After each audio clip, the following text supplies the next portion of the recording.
I think the first thing people need to understand is that there are phases to a relationship that you can expect.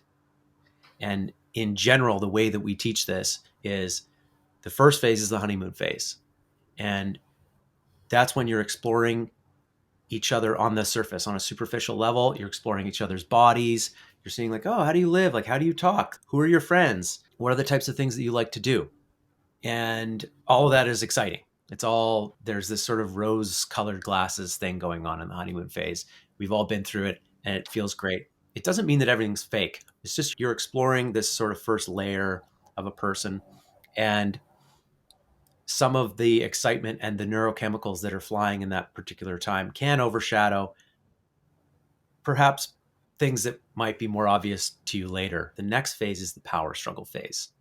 This is your egos start to bash into each other, the rose colored glasses come off, and you start to see some of the more unsavory or difficult things in your partner. You don't like how they leave their stuff on the floor, how they load the dishwasher, or maybe some of their beliefs. Maybe they lean left politically, you lean right politically. That didn't matter to you in the honeymoon phase, and now it's starting to matter. Maybe their views on abortion are different than yours, and you start to get into power struggles, battles.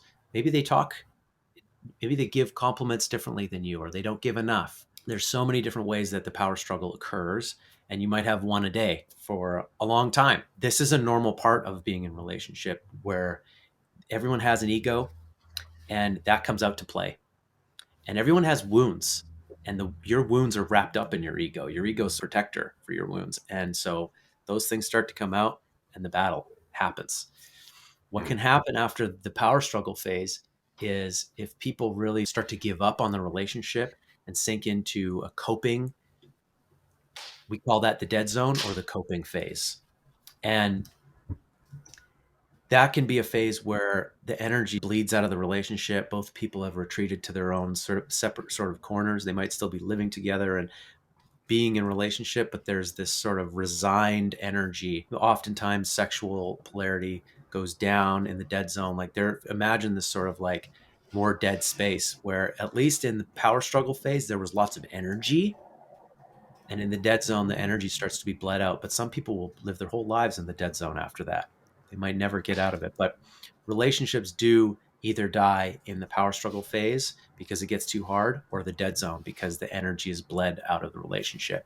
You can get things like affairs happening, particularly in that phase. And the fourth stage that we talk about is called true partnership. And this is the other side, the place that you can get to through doing the work of working through your power struggles, learning to understand each other in a deeper way, learning to understand yourself and how, your past affects your current relationship, learning how to drop some of the ways that you cope in the coping phase and keep love alive despite your ego's attempts to kill it. And there's not hard lines between these phases, but there's a general progression here. And I think we're all trying to get to true partnership, but we don't know how to get there. And true partnership is not the same as the honeymoon phase. I think a lot of people just want to get back to the honeymoon phase. And so they'll recycle partners because the honeymoon phase is over and now I'm uncomfortable. So I need a new honeymoon phase with a new partner, or I'm going to try to get back to that with my current partner, which is never possible, by the way.